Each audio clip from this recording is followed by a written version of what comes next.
famous student Allie Costial. 21-year-old Allie Costial was about to enter her senior following the 2019 murder of Allie Costial. Allie stepped out into the warm Mississippi night thinking only about the next day, the next class, the next memory she would make, completely unaware that within hours her life would quietly slip into a darkness no one around her could yet see coming. Alexandria, Allie, Madison Costial, was 21 years old, a college senior standing right on the edge of everything she had worked for. Born in St. Louis, Missouri, to her parents Keith and Cindy Costial, Allie grew up surrounded by support, encouragement, and the kind of love that builds confidence early in life. She wasn't just known, she was remembered, the kind of person whose presence lingered even after she left a room. From a young age, Allie had a natural energy that people gravitated toward. Friends would later say she had a way of making everyone feel important, like they mattered in that exact moment. She laughed easily, spoke warmly, and had a habit of checking in on people, even when she herself had things weighing on her mind. It wasn't forced kindness. It was simply who she was. In high school, she thrived in environments that demanded both discipline and spirit. She ran track and participated in cheerleading, balancing physical endurance with team camaraderie. Coaches described her as someone who never took shortcuts. If something was difficult, Allie leaned into it rather than away. Challenges didn't intimidate her. They motivated her. That mindset carried with her when she made one of the biggest decisions of her life, leaving home for college. Allie chose the University of Mississippi, located in Oxford, Mississippi, a place known for its vibrant campus life, strong traditions, and close-knit student community. For Allie, it wasn't just about academics, it was about the feeling. According to her mother, one of the small but meaningful reasons she fell in love with the campus was something simple: flowers. The campus was full of them, colorful, alive, constantly in bloom. It matched her personality more than she probably even realized at the time. She enrolled in the School of Business Administration, majoring in business and marketing. It was a practical path, one that reflected her ambition and her ability to connect with people, a skill essential in both life and business. But what truly defined Allie's college experience wasn't just her coursework, it was how fully she immersed herself in everything around her. She didn't just attend college, she lived it. Allie quickly became known as a leader among her peers. She helped found a running club, became president of the Ole Miss Golf Club, and played an active role in her sorority, Alpha Phi. These weren't just titles. They were reflections of how involved she chose to be. She showed up, consistently. Outside of leadership roles, she filled her schedule with purpose. She taught yoga and Pilates classes, something that aligned with her active lifestyle and her calming presence. She worked as a babysitter and a lifeguard, always finding ways to stay busy while helping others. And perhaps most telling of all, she volunteered internationally, traveling to places like Peru and parts of Africa to teach English to children. That decision alone said everything about her worldview. Allie wasn't just focused on her own success. She wanted to contribute, to give, to leave something positive behind wherever she went. Her friends often described her as the light in the room. It sounds like a cliché until you hear it repeated over and over by different people who knew her in completely different parts of her life. Whether it was a close friend, a classmate, or someone she had only met briefly, the description remained the same. She had a way of lifting people. But like anyone, Allie wasn't perfect. Behind the busy schedule and the constant positivity, she was still a young woman navigating relationships, expectations, and the uncertainty that comes with early adulthood. College is often portrayed as a time of freedom, but it's also a time of emotional complexity. Friendships shift, priorities change, and relationships can become complicated. And Allie felt those pressures too. By the summer of 2019, she was entering her final year of college. Graduation was just months away.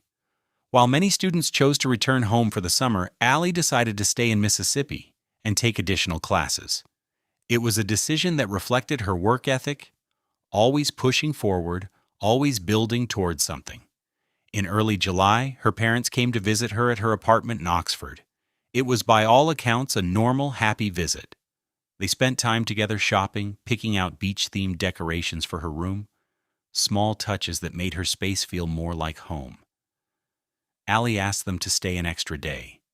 She wanted more time, more conversation, more moments. There's something quietly heartbreaking about that detail, wanting just one more day. On Friday, July 19th, 2019, Allie spoke with her mother again. It was around 7 p.m. She had just woken up from a nap after a test and sounded relaxed, normal, like herself. She mentioned that she was planning to go out with friends that evening. There was nothing unusual about it. Allie had always balanced her responsibilities with an active social life. She enjoyed being around people, laughing, experiencing the energy of college nightlife. It was part of the life she had built for herself in Oxford. After the call, she got ready. Somewhere between choosing what to wear, checking her phone, and stepping out the door, everything still felt ordinary, predictable, safe. Her roommates would later confirm that she returned home that night after being out, something that, at the time, didn't raise any concerns. It was routine, familiar. But what they didn't hear was her leaving again. There were no loud goodbyes, no obvious signs, no reason to question anything in that moment, just silence. And somewhere in that silence, between the moment Allie came home and the moment she stepped out again, a decision was made. A meeting was arranged, a choice that at the time likely felt small, manageable, maybe even necessary, but it would become the last decision she ever made.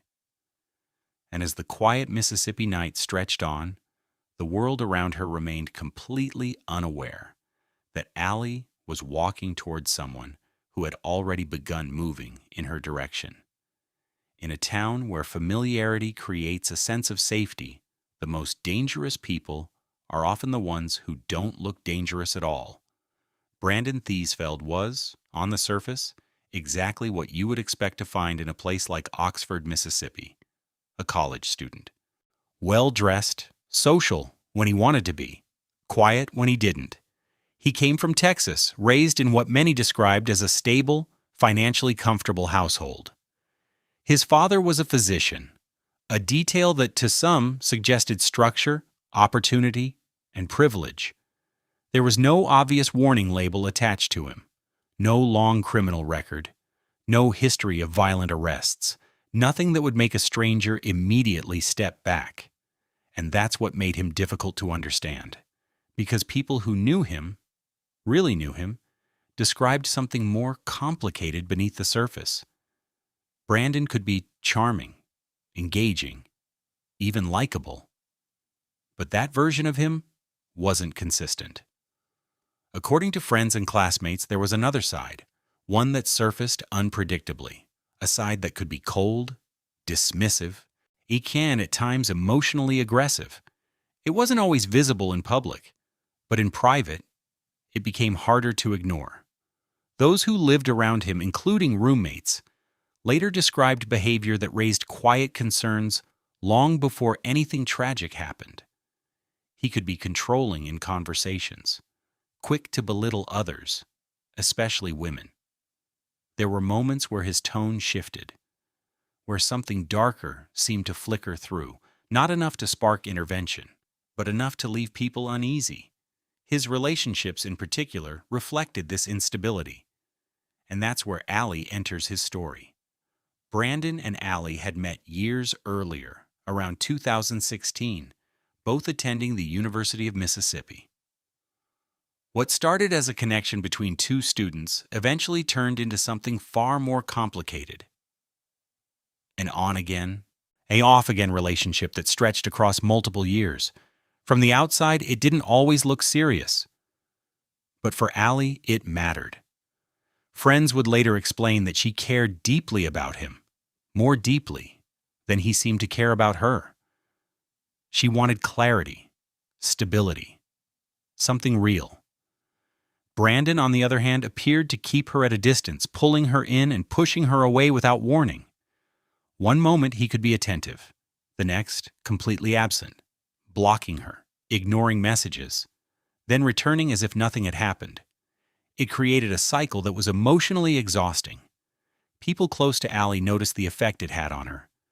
There were nights when she confided in friends, trying to make sense of his behavior, trying to understand where she stood, trying to hold on to something that never quite settled into place. According to those who knew them, the imbalance in that relationship was clear. Allie hoped for something lasting. Brandon never fully committed to it. And yet, the connection between them didn't completely break. It lingered. Even as Allie continued building her life, her leadership roles, her friendships, her future plans, this one part of her world remained uncertain. By the summer of 2019, that uncertainty had intensified. Communication between them had become more serious, more urgent. According to investigative records and later court findings, messages between Allie and Brandon suggested she believed she might be pregnant at one point. This possibility, even if not medically confirmed, introduced a new level of pressure into an already fragile dynamic. Texts reportedly showed that Allie wanted to meet in person to talk things through, to understand what came next. Brandon's responses, however, revealed a different mindset. He expressed that becoming a father at that stage in his life would, in his view, ruin things. Investigators later noted that he had searched online for topics related to pregnancy, abortion, and situations involving parents in disagreement. It painted a picture of someone trying to control an outcome, not someone preparing to accept one. As the days moved closer to mid-July, the communication between them continued, sometimes one-sided, sometimes tense. Allie reportedly reached out multiple times, hoping to meet face-to-face and have a real conversation. Something clear, something honest. And eventually, that meeting was arranged. But behind that agreement, there were details unfolding that Allie likely didn't know. According to evidence later presented in court, Brandon's behavior in the days leading up to July 19th raised serious concerns. Investigators uncovered online searches related to weapons and violent crime scenarios. There were indications that he had taken a firearm, a .40 caliber handgun, from his father's home. He kept it with him. Not something most people around him would have been aware of. Not something Allie would have expected. That same week, witnesses reported that Brandon had been drinking and, at times, using drugs, including cocaine, something his own legal defense later acknowledged. His mental state during that period, while legally deemed competent, appeared unstable and increasingly erratic. But again, Somites, none of this was visible in a way that would have triggered immediate alarm. To most people, he was still just another college student going about his summer. And on the night of July 19th, as Allie stepped out into Oxford with friends, Brandon was moving through his own version of that same night, one that was quietly building towards something far more serious. At some point after midnight, the paths that had been circling each other for years were about to finally intersect in a way neither of them had experienced before. Allie believed she was meeting someone she knew, someone she had history with, someone she trusted enough to talk to, even after everything. Brandon, however, was approaching that meeting with a mindset that investigators would later describe as deliberate, shaped by pressure, avoidance, and a desire to control what happened next. And somewhere between those two perspectives, a single moment was forming, a decision that would divide everything into before and after. As the early hours of July 20th approached, the town of Oxford remained quiet, streetlights glowing, roads stretching into darkness beyond the campus, normal, still, unaware. And in that stillness, Brandon got into his truck. he began driving toward a meeting that, for Allie, was about conversation, but for him, had already become something else entirely. The night of July 19th, 2019, moved forward like any other summer night in Oxford. Quiet streets, scattered laughter from bars near the square, and the low hum of a town that felt safe to those who lived in it. For Allie, it began simply. After speaking with her mother earlier that evening, she went out with friends, something she had done many times before. There was nothing unusual about it. Surveillance footage later confirmed that she was at a local bar, enjoying the night like any college senior would, surrounded by familiar faces, music, and the comfort of routine. Shortly before midnight, Allie left the bar. Cameras captured her walking out, calm, composed, unaware of what the next few hours would hold. Within minutes, she got into a ride-share vehicle. According to investigators, the driver later confirmed that he dropped her off safely at her apartment, and for a brief moment, everything was still normal. Her roommates would later say she returned home without issue. There were no signs of distress, no raised voices, no indication that anything was wrong. But sometime after arriving back, Allie left again. No one heard her go. No one saw her leave. And crucially, she didn't call another rideshare. Investigators would later determine that she had made plans to meet someone she knew, someone she had been communicating with, someone she trusted enough to step back out into the night for a conversation that, in her mind, likely needed to happen face to face. That person was Brandon. According to phone records and investigative findings, Brandon had been at a friend's residence earlier that night. Witnesses later reported that he had been drinking and had a firearm with him, a .40 caliber handgun that would later become central to the case. Sometime after midnight, he left, driving alone, heading toward Allie. What happened next was pieced together through a combination of cell phone data, surveillance, and later court proceedings. Allie got into Brandon's truck willingly. There was no sign of forced entry, no indication of struggle at that moment. Everything suggests she believed they were going somewhere to talk, to resolve something that had been weighing on both of them.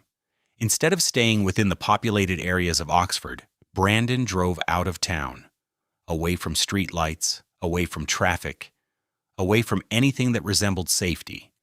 The destination was a remote area near Sardis Lake, specifically a place known as Buford's Ridge, an abandoned fishing camp surrounded by dense trees and long, winding roads. It was the kind of place people rarely visited at night, isolated, quiet, hidden. Cell phone records later confirmed that both of their phones traveled together along that route. As the distance from town increased, so did the isolation. And somewhere along that drive, whatever Allie expected that meeting to be, began to change. What exactly was said between them in those final moments remains unknown. There were no witnesses, no recordings, only the physical evidence left behind and the conclusions drawn from it. But what is known is this. When they arrived at that remote location in the early hours of July 20th, the situation escalated into irreversible violence. According to investigators and court records, Brandon used the firearm he had brought with him and shot Allie multiple times. Evidence at the scene indicated repeated gunfire, with shell casings recovered from the ground. Authorities later stated that the number of shots suggested sustained violence rather than a single impulsive act. Allie died at that location, alone, far from help, far from anyone who could intervene. In the immediate aftermath, Brandon left the scene. He returned to his vehicle and drove away, leaving behind not just evidence, but a crime that would send shockwaves through an entire community within hours. The location where Allie was left was not somewhere people passed through regularly. It was remote enough that hours went by before anyone discovered what had happened. At approximately 10:30 a.m. on July 20th, a Lafayette County deputy was conducting a routine patrol near Sardis Lake. As he moved through the area, something caught his attention. What he found would immediately shift the day from routine to tragedy. Allie's body was discovered on the ground. Nearby were personal belongings, items that quickly allowed authorities to identify her. The scene itself indicated violence had occurred, and prompting an immediate response from investigators. Law enforcement secured the area and began processing what they were now facing: a homicide. Back in Oxford, the news had not yet reached those closest to her. Friends, classmates, and family members were still moving through their mourning, unaware that everything had already changed.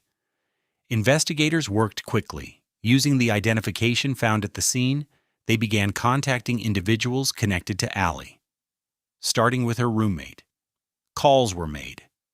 Questions were asked. When was the last time she was seen? Who was she with? Did anything seem unusual? At first, the timeline appeared straightforward. Allie went out, returned home, and then something unknown happened afterward. But it didn't take long for investigators to begin filling in the missing pieces. Surveillance footage confirmed her movements earlier in the night. Phone records began to map out her final hours, and one detail quickly stood out. After returning home safely, Allie had left again, but not through any known transportation service, which meant she didn't leave alone. As the investigation deepened, officers turned their attention to her recent communications. Messages, call logs, and digital traces began forming a clearer picture of who she had been in contact with shortly before her death. One name surfaced: Brandon Thiesfeld. At first, it was just a lead. Someone she knew. Someone she had been communicating with. But as investigators looked closer, that lead began to shift into something far more significant. Phone data placed him in the same area, at the same time, on the same night. And as authorities worked to locate him for questioning, another development raised immediate concern. Brandon was no longer where he was supposed to be. He had left Oxford, and he was driving away. What had begun as a tragic discovery was now becoming something else entirely. A race against time to find the last person who had seen Allie alive. As the sun rose over Oxford on July 20th, 2019, what began as a quiet investigation quickly turned into an urgent manhunt. The discovery at Buford's Ridge had already confirmed one thing: Allie's death was not an accident. It was a homicide. And in the hours that followed, investigators from the Lafayette County Sheriff's Office, along with the Mississippi Bureau of Investigation, began working methodically to answer the most pressing question: who was responsible? The early evidence gave them a direction. Cell phone data placed Allie and Brandon Thiesfeld together during the early morning hours. Their movements overlapped, tracing a path from Oxford out towards Sardis Lake, the same remote area where Allie was found. That alone raised serious concern. But when investigators attempted to contact Brandon, the situation escalated further. He didn't respond. He didn't show up. And according to phone and financial records, he wasn't even in Oxford anymore. Instead, data showed he was driving north, heading toward Memphis, Tennessee. That detail changed everything. What had been an investigation now became a pursuit. Authorities issued a BOLO, a be on the lookout alert, for Brandon's vehicle, which was distinctive enough to stand out. His license plate, reportedly personalized, it made identification easier for officers scanning the roads. Time mattered. If he continued moving, the trail could grow colder. But just a few hours after the alert was issued, law enforcement caught a break. Brandon was located at a gas station. He was taken into custody without incident. At the time of his arrest, investigators noted details that immediately tied him closer to the crime. According to reports, he was wearing clothing with visible stains, and inside his vehicle, officers found a firearm, a .40 caliber handgun. Ballistics would later confirm it matched the weapon used in Allie's death. The evidence was beginning to align, but it didn't stop there. When authorities searched Brandon's apartment, they discovered something deeply troubling: a handwritten letter addressed to his parents. According to investigators, the letter contained statements that suggested guilt and internal conflict. In it, he reportedly wrote that he was not a good person and referenced having struggled with terrible thoughts. He also acknowledged the likelihood of being caught. It wasn't a formal confession, but it added another layer to an already mounting case. Digital evidence reinforced that picture. Search history from Brandon's devices revealed queries related to violence, weapons, and even high-profile criminal cases. Prosecutors would later argue that these searches, combined with his actions, pointed toward premeditation. Meanwhile, back in Oxford, the community was beginning to understand what had happened.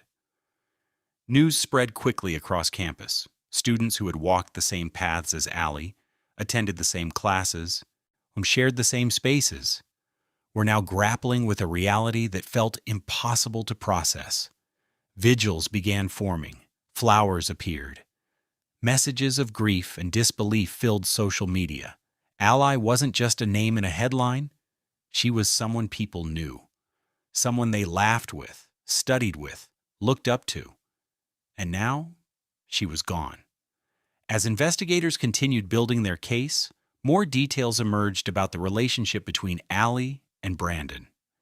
Text messages recovered from devices showed a complicated and emotionally charged dynamic. Discussions about a possible pregnancy, later determined not to be current at the time of her death, became a focal point for prosecutors, who argued it provided a motive. They believed Brandon wanted to avoid the consequences of that situation. And that belief, they argued, led to a deliberate act of violence. In August 2019, a grand jury formally indicted Brandon Thiesfeld on a charge of capital murder. The charge reflected not only the killing itself, but also the allegation that Allie had been lured to the location under false pretenses, an element that elevated the severity of the case. Brandon pleaded not guilty. The legal process began. Months passed as both sides prepared. The defense sought psychological evaluations, acknowledging that Brandon had been under the influence of alcohol and cocaine on the night of the crime. However, medical professionals ultimately determined that he was competent to stand trial and understood his actions. The prosecution, meanwhile, focused on the strength of the evidence. They had the timeline, they had the location data, they had the weapon, and they had the connection between Brandon and Allie.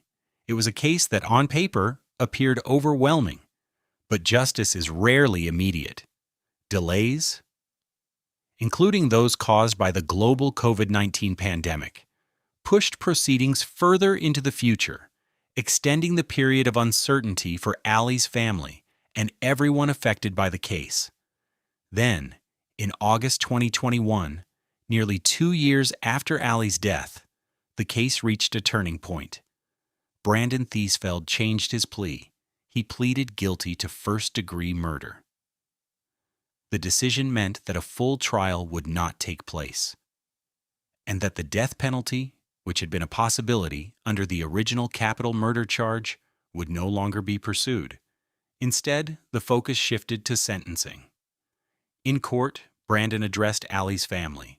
He expressed remorse, acknowledging that his actions had caused irreversible harm. He stated that there was no excuse for what he had done and that he wished he could take it back.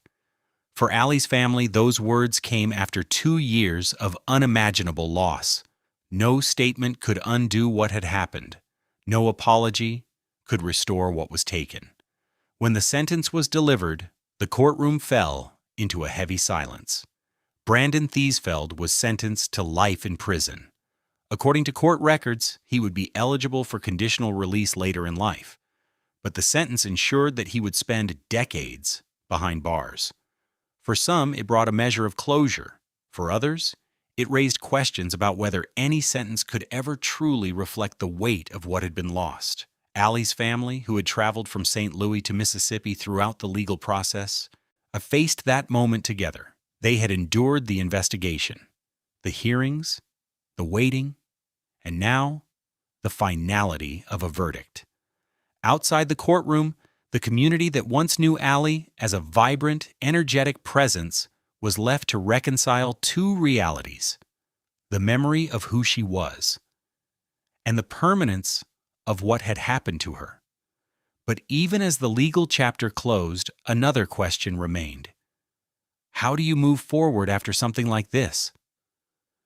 In the weeks and months after the sentencing, life didn't simply return to normal, because for the people who loved Allie, normal no longer existed in the same way. Back in St. Louis, Missouri, Keith and Cindy Costial faced a silence no parent is ever prepared for. Their daughter, who had once filled their home with energy, laughter, and constant motion, was no longer there. In the routines that once felt ordinary, phone calls, visits, small conversations, now carried a weight that was almost impossible to describe. Keith would later share that at times, it felt like Allie was still away at school, as if she might call any moment, as if this were temporary. But the quiet moments told the truth, the moments between distractions, between conversations, between attempts to stay strong. That's where the reality settled in. Grief, in cases like this, doesn't move in a straight line. It comes in waves. Sometimes gentle, sometimes overwhelming. And for Allie's family, those waves were constant reminders of everything she had been and everything she was meant to become. In Oxford, Mississippi, the impact was just as deeply felt. The University of Mississippi community had lost one of its own. Not just a student, but someone who had actively shaped the campus environment, a leader, a mentor, a friend. In the days following her death, students gathered for vigils. Candles lined walkways. Flowers covered memorial spaces. Notes, handwritten and heartfelt, spoke of memories that would now never grow beyond what they already were. Her sorority, Alpha Phi, honored her in the way they knew best, through remembrance and unity. Members leaned on each other, holding on to the bond they had shared with Allie, trying to make sense of something that didn't make sense at all. University officials also responded, offering counseling services and support systems for students struggling to process the loss. In statements released at the time, they described Allie as an engaged and valued member of the community, someone with a future that had been filled with promise. And that word, promise, lingered. Because Allie represented more than who she was. She represented who she was becoming, a soon-to-be graduate, a young woman with ambition, someone who had already begun building a life defined by purpose, connection, and growth. Her absence wasn't just a loss of the present, it was the loss of an entire future. Friends spoke about her often, not just in sadness but in reflection. They remembered her laugh, her ability to lift people up, the way she approached life with enthusiasm, even when things weren't perfect. One of the most personal ways they continued to feel connected to her came through something simple: sunsets. Allie loved them. She had even created an Instagram account dedicated to capturing them. Vibrant skies, shifting colors, moments that felt peaceful and full of possibility. It was a small reflection of how she saw the world. And after her death, that meaning deepened. Friends would say that whenever they saw a particularly beautiful sunset, they would think of her. Some would even say hello, not because they believed she could hear them, but because it made the moment feel shared. It made her feel close. In the years that followed, efforts were made to honor Allie's memory in ways that reflected who she was. Fundraising initiatives were launched, including plans to dedicate a space in her name, something tied to health, movement, and community. A place where people could gather, grow, and carry forward the kind of energy Allie brought into every room she entered. These acts of remembrance weren't about moving on. They were about moving forward while carrying her with them. As for Brandon Thiesfeld, he remains incarcerated, serving his life sentence. Legally, the case is closed. The evidence was presented. The plea was entered. The sentence was delivered. But cases like this don't end when court proceedings do. Because while the justice system provides answers, it doesn't always provide understanding. There are still questions that linger. What truly led to that moment? What was going through his mind? Could anything have prevented it? Even his own defense acknowledged that there was no clear explanation that could justify what happened. No single factor that could fully account for the decision he made that night. And perhaps that's one of the most unsettling truths. Sometimes the most devastating actions come from people who, on the surface, seemed entirely ordinary. This case forced conversations about relationships, about emotional health, about recognizing warning signs that don't always present themselves clearly. It also reminded people of something deeply important. That trust, while necessary in human connection, can also carry risk when placed in the wrong hands.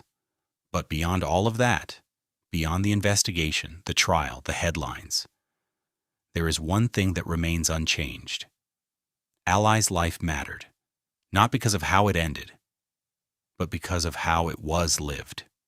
She was a daughter, a friend, a student, a leader, someone who gave her time to others, someone who sought joy in small things. He's someone who believed in building a future full of possibility.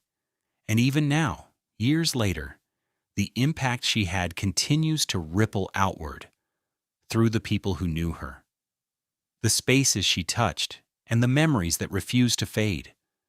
Because lives like hers don't simply disappear, they echo in stories, in actions, in the quiet moments when someone chooses kindness because they remember her, and in the glow of a sunset. Somewhere, someone is still thinking of Ally, still remembering, still wishing for just one more moment. Her name was Alexandria, Ally Madison Costial. She deserved more time. The world is less bright without her in it.